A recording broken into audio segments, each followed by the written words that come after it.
projects on to the next generation, or else it's just me and a bunch of us going around the camp. We just can't get in front of enough students quick enough on our own. No, we've got to do viral marketing. That's the thing the pro-life movement's got to get better at. But, amen. Well, thanks for joining us, sir. I appreciate it. Thank you. We appreciate you coming on. Sure. Bye-bye. Bye. Oh, that's cool. It ought to go to all the campuses. Let me tell you about something real quick that I wanted to bring up related to this particular issue. I was on I mentioned the day I was on I do a lot of radio talk shows, but I was on one where this guy calls in, and he's white, and he's railing about us talking about black genocide. He's really unhappy about this. And he says, he made it clear, he said, you need to understand, you're not going to be able to get blacks to come over and abandon politicians who support choice based on talking about genocide. So we discussed that for a little bit. And one of the issues I brought up with him, he said, you have to understand that the Democratic Party, and as I was listening to this guy, it was clear that he had some alliance with the state's Democratic Party there in Florida. And just by the words he was using in the way he was talking, he said, the Democratic Party supports a woman's right to choose. We don't support abortion. We support a woman's right to choose, all that nonsense. And he said, if you think you're going to be able to use abortion as a wedge issue, these moral issues, abortion, and he mentioned homosexual marriage. He said, if you think you're going to draw a wedge between the Democratic Party, who has traditionally sort of supported the African-American community, and African-American voters, he said, you're nuts. And I said, okay, well, let me ask you this. I said, if you go back into the 1950s, and you were to take an analysis of from the 40s, 50s, even up until the late 60s, of the demographics of Democratic voters, two groups were their most loyal: African Americans and Catholics. Catholics are historically Democratic voters, mainly because over the labor union issue. All right. Abortion, though, has driven a wedge between the Catholics and the Democratic Party, because all the polls show, and I've seen programs on television about this, where they go out and interview Catholic voters who traditionally were Democrats. Right. I remember seeing a guy from Ohio being interviewed on CBS or something one night, and he said, and this was back during the Reagan years, and he says, "Yeah, I'm going to vote for Ronald Reagan." He said, and I'm just thankful my father's dead, because if he saw me voting for a Republican, he would be livid. But we can't vote against life, and I can't vote against Ronald Reagan because of the life issue. And I can assure you that right now, if the abortion issue were to go away by whatever mechanism, there are enormous numbers of Democrats in this country who'd go back to the Democratic Party tonight, overnight. And I asked this guy, I said, do you see that? I said, obviously you're some sort of Democratic operative. Have you guys noticed this, that you've lost the Catholic vote to a large extent over the abortion issue? He says, well, we know that. He said, that's not a surprise to us. And I said, well, what you're saying then is that Democrats will vote their conscience and their morality, but blacks won't. Right? Isn't that what he's saying? Yeah. I said, explain it to me another way. Well, we're not saying that blacks don't vote their conscience and don't vote on moral issues. And I said, I think you're going to be surprised at what you're going to see in the black community over the next few years. And we're already starting to see it. I think it's very interesting. The Obama administration now, there's recent polls showing that they got, 94% of the vote? Oh, yeah. Do you remember? It was up there. It was, yeah. Now they're saying, the polls are showing that has plummeted, and they're getting down to 84, 85% of the black people are saying they're going to vote for his reelection. Obama has now started a black website, which he's never had before. I guess he felt like he didn't need it before. Right. Right? So I think it's insulting to black voters to say Catholics will vote on their morals and on conscience and on their religious beliefs, but blacks won't. They'll vote on party affiliation. The Democratic Party has always taken blacks for granted. Right. That's why even pro-lifers had to be concerned that Republicans don't take them for granted, with the vote. But one thing that's happening, Pastor Clenard Childress with L.E.A.R.N, if you go to their website, www.blackgenocide.org, you get to see pictures of him down there doing just this work with Mark them. Right. The interesting thing I love about what's happened with Pastor L.E.A.R.N, it was about 10 or 15 years ago, he was really involved in he had these young people but guess what? These young folks are not young no more. Right. They have turned into adults. And as adults, they are just as active now as they were before. It's a whole different group of blacks that's on the way up. And it's just a matter of time before they... Well, and of course, you know, we're going to help L.E.A.R.N out. He's going to the NAACP convention again this year, which we've helped him out the last 3 or 4 years in a row. And it's in Los Angeles this time. Oh, good. And he's putting together a team and going out there. And of course, he had the team that went to Selma with you guys here a few weeks ago, and that worked out fantastically. Oh, and by the way, we're out of time for this segment, but I want to let people know, we talked about the barbershop project. That thing has exploded. I mean, it has been one of the most successful things we've ever done. That's where we sent out a copy of Maafa 21 to every black barbershop in the country. And that has been an amazing project. And having people who've seen it at the barbershop never even orders them from you? L.E.A.R.N, yeah, that's right. You know, we had a barbershop order 100 Maafas yesterday, and a lot of them are calling in ordering 25 or 30, but one called yesterday and ordered 100, and we sold cases before to them. But L.E.A.R.N said that, he's in New Jersey, and he told me one day, he didn't even know about the barbershop project, and he called me, and he said, I've had 2 calls from barbershops today. He said, what's the deal with barbershops? And I said, well, then I told him about the project, and he said, man, I wish I'd have thought about that. He said, that's a really good idea. So anyway, that thing's working really great, and we're looking forward to the continuation of that project. It's really amazing how and we're having some real neat conversations with some of these barbers when they call in. It's really cool. Now let's check in with Father Frank and Janet. Well, thank you, Mark. Friends, it's good to be with you again. You know, in my early years of pro-life activism as a priest, one of our faithful activists on Staten Island in New York said to me, Father Frank, our media is the street. And that made such an impression on me. It's so true. Whether it's at the abortion clinic, in a public intersection, or any place out in public, we bring the pro-life message to those who aren't necessarily seeking it. Well, we have Janet Morana here, our executive director. And Janet, we recently had at our Preach for Life office someone who really knows this truth inside out about street activism. Well, yes, and actually he's the son of the famous Joe Schuyler, who we all say is like the godfather of the pro-life movement, and I admire him so much. But his son, Eric Schuyler, recently visited our office, and we sat down with Eric and asked him, you know, tell us about the activities of the Pro-Life Action League and your street activism. So let's see what Eric had to say. Well, my father, Joe Schuyler, founded the Prolife Action League 30 years ago in 1980. After about 7 years in the pro-life movement, he saw a real need to get people involved in their local communities with grassroots activism, protest and prayer vigils, sidewalk counseling, and things like that that would bring the pro-life battle right to their own homes, their own communities. And that's what the Prolife Action League is all about. Well, the most important activity that the Prolife Action League does and advocates is sidewalk counseling outside of the abortion facilities. We've learned from experience that so many of these women who are going into the abortion clinic really have not had the opportunity to speak with anyone openly without pressure. They're being pushed into this decision by circumstances, very often by the people in their lives. Often the father of the child is pushing the woman. The sidewalk counselor is there to be that last face of Christ before the abortion is committed, so the woman has an opportunity to explain her situation to someone who's not going to be pushing her, who's going to really listen, try to offer her the help that she needs. And that's really the most important mission, I think, that the Pro-Life Action League is involved with. The Pro-Life Action League really focuses on training people to be able to counsel the abortion-bound woman. We have several different methods that we use. We have a great training video called No Greater Joy. You can watch that at our website, prolifeaction.org, and see what's involved. We have training seminars held all over the country. We're willing to travel anywhere. We've been to Hawaii and Maine, opposite corners of the nation, just in this past year, to take those folks who have gotten their feet wet with the prayer vigils and bring them to the next level where they're empowered to reach out and say the right thing that will appeal to that woman and help her to choose life for her child.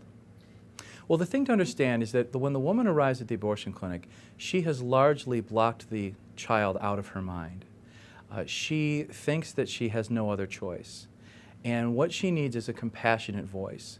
So we appeal to her sense of self-interest. One of the methods we use, in fact, it's called the Chicago method after having been founded in our home city of Chicago, is to reach out to the woman with concerns about the health and safety of the abortion facility. We hunt down the lawsuits that have been filed against the abortionist and the abortion clinic and try to share those with the woman. She's concerned about her own well-being, and that's one hook we can use to try to appeal to her. We know from the testimony of people who've gotten out of the abortion business that when we're there, it changes the entire atmosphere inside the abortion facility. There's a great deal more tension. They make mistakes. They forget to carry their clipboard from one room to another. They don't answer the phones. They get rattled by the fact that we're there. It really bothers them. And it should, because we are that witness calling them to conscience for what they're doing. Our presence outside the abortion facility is really a rebuke to what they'd like to believe is just another job. It isn't. They're participating in killing children in the womb, the one place in creation made for their safety and protection. And the fact that someone is pointing the injustice of this out to them is a real challenge to their consciences. Many of them react with hostility. Sometimes they repent, they quit, and get out of the abortion business. And that's a day of tremendous celebration whenever that happens. Well, the Pro-Life Action League is committed to the idea that Americans will never give up their support for abortion until they see what abortion really is, what abortion looks like, what it does to the unborn child, the horrible dismemberment that abortion means for the unborn child. So we go out on the streets with our Face the Truth tours. We have large posters. They're about 3 feet by 5 feet. We have volunteers that hold these posters out on the street, showing America what abortion looks like in the first, second, and third trimesters. We also have pictures of fetal development and placards that show where people can get help. So we're not there just to shock and disturb, but also to try to get people to seek out the help that they need to choose life. And we have a tremendous impact when we go out there. Many people are upset. They don't want to see abortion. I don't want to see abortion. It's disturbing, and it should be disturbing to us. But with 3,400 unborn babies being killed every single year, every single day, with 3,400 unborn babies being killed every single day in this country, it's a kind of scale of killing that simply must be exposed. It's hard to get our heads around that many unborn babies. But when you see the picture of baby Malachi killed in the second trimester, or the baby killed in the first or third trimester, you see what abortion really is, and it begins to break down that support. Even if people are angry with the pro-life activists for a little while after driving through a display, that image sticks with them. And when the decision to talk to a son or daughter about abortion, or a coworker, or even one's own husband or wife, that picture is going to still be there. The most common objection that I hear is, what if little kids see these pictures? I grew up looking at these pictures. When my dad first started to fight abortion full time, I was 6 years old. I can't remember a time that I didn't know what an aborted baby looked like. And, they're troubling images, but if the parents react with calm and explain to the child, these are babies that are being hurt, and these people are trying to stop that hurt from happening, then the children can reconcile with it, and it makes sense to them. It's when the parents overreact, when the parents start screaming and yelling. We've had parents drive by swearing a red streak and blaming us for the fact that their kid's upset. Well, maybe the kid's upset because dad is swearing at strangers out on the street. If the parents are calm, the child will be calm. And that's, I think a lot of times the possibility of children seeing the pictures is really just an excuse. People don't want to confront the reality of abortion, so they kind of try to use the children as a shield. We do try to make it possible for people to avoid the display. We've got warning signs that we put up. People can choose not to drive that route. We make sure there's an alternate route, but they almost never do. They go through the display with their kids and maybe get angry about it at us, but what they're really angry about isn't us. It's the reality of abortion and their complicity in it. Well, training activists is what the Prolife Action League is all about. We aren't just doing this stuff, we're teaching other people to do it. We have a training packet for Face the Truth. We've got a video, and it's a great recruitment tool. It's just 11 minutes, and a how-to manual, very careful instructions about how to put together a display, dealing with police, dealing with local laws, dealing with the public and the media, and so forth. We are more than willing to travel around the country. We've done truth tours in South Dakota, down in Florida. We're doing them all over the country. Here in New York, we've done Maryland, Kentucky, Indiana, and raising up more people to conduct their own Face the Truth tours is a big part of our mission. We recently made it possible for Truth Tours to begin in Colorado Springs, Colorado. We had a fellow out there who had raised some of the money for signs, and we had a matching gift program where we were able to get him some signs and get him some training, and now the people in Colorado are seeing the truth about abortion. In 2007, Planned Parenthood decided to open what was at that time the largest abortion facility in the United States in the town where I live, Aurora, Illinois. And when I heard about it, I went to action. We've been fighting Planned Parenthood out there ever since, and we've got a lawsuit going against zoning violations that they made. They lied to the city of Aurora. They lied about who they were, created a front company, falsified documents, said one thing to the city, another thing to the state, and we've got a case moving forward in Illinois State Court right now to hold them accountable for that and hopefully get the place shut down. We've had a constant prayer presence, a constant protest presence. Sometimes as many as 1,500 people have come out to protest this gigantic, we call it the Abortion Fortress. It's a massive building meant to make it difficult for us to protest and reach out to the abortion-bound mothers, but we're still maintaining a powerful presence there. Planned Parenthood was finally able to open despite all of our protests, but from that experience we learned a great deal about how to deal with Planned Parenthood, about how to tell our story to the media in a way that will be compelling and that will be heard.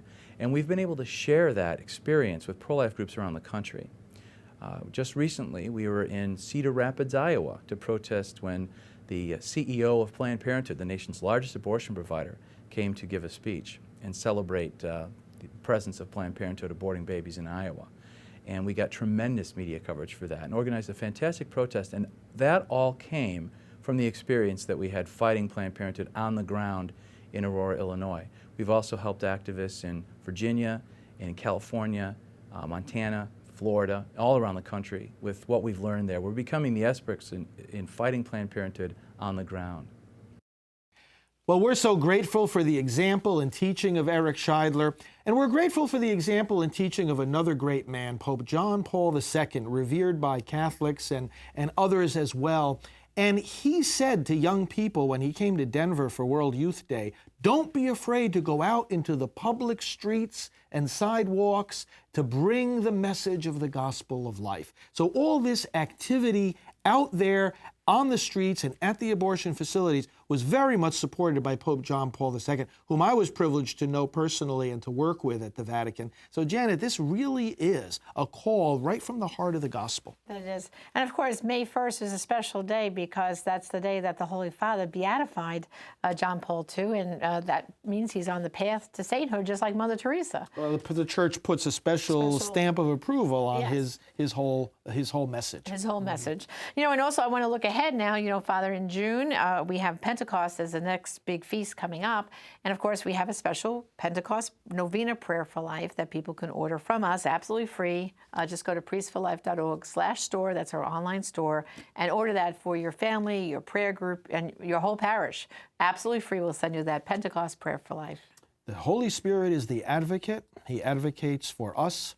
And when he fills us, he makes us advocates for one another, especially for the helpless. And to go out to the street with that Spirit. He sends us out, just like he sent out those apostles from the locked room. So, friends, do keep in touch with us.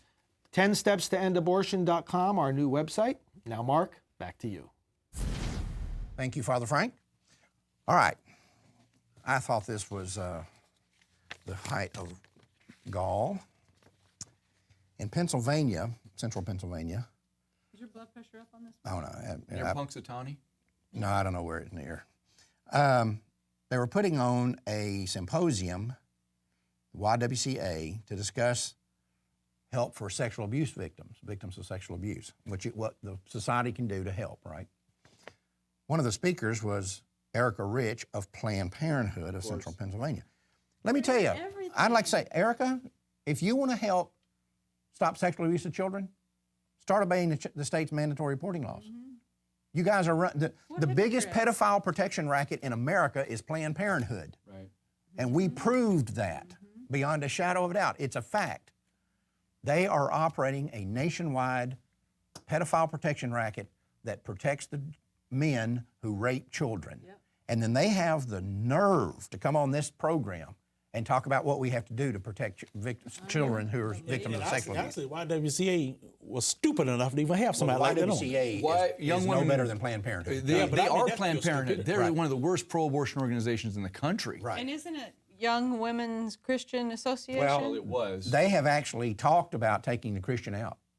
One of their leaders is we had a discussion about here on LifeTalk is pushing to have Christian taken out of their name, and they should. Yeah, they should. Mark, I don't know if you mentioned it yet, but you posted all of those audio files where you called all the abortion clinics and Planned Parenthood. That's what I'm fixing to talk about. Okay, Right? Okay. Right. Because if you doubt the fact that Planned Parenthood is not a pedophile protection ring, just listen to one of those calls and you'll be absolutely certain of it. Thousands of them. Yep. You know, we had never put those tapes out. We had put out samples of them.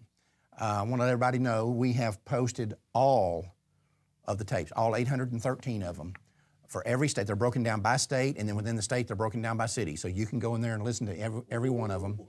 And they're on childpredator.com, and we revamped the website a little bit, made it a little simpler. You can go on there and read our report about child predators. You can also read a little analysis of the tapes that I did and put it on there right before the tapes come up.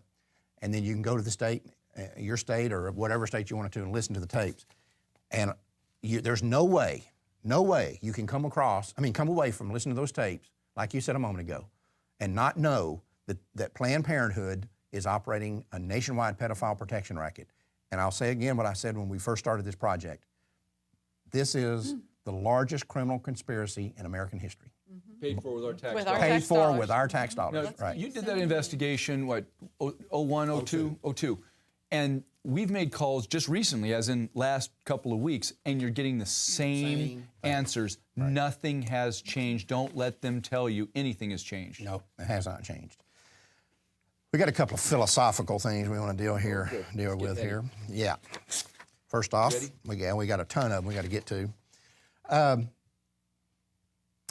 Canadian Pediatric Society has released a statement on April 1st approving of dehydration, quote, slow euthanasia of infants with cognitive or other disabilities based on, quote, quality of life assessment.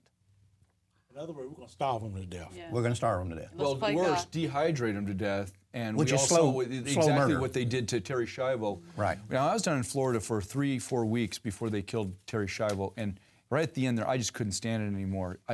We heard the reports. Father Pavone was coming out telling us exactly how she looked. Her lips were cracked. Her tongue was swollen. She was bleeding. She was dying very, very slowly. I can't imagine a worse way to die. And this is the Canadian Pediatric Society telling us this is normal? Who's deciding the quality? Who's making that decision? They are. But here's the thing. And we had one of our viewers send us an article here, which I had already seen, but he made some good points here, and he's a medical doctor.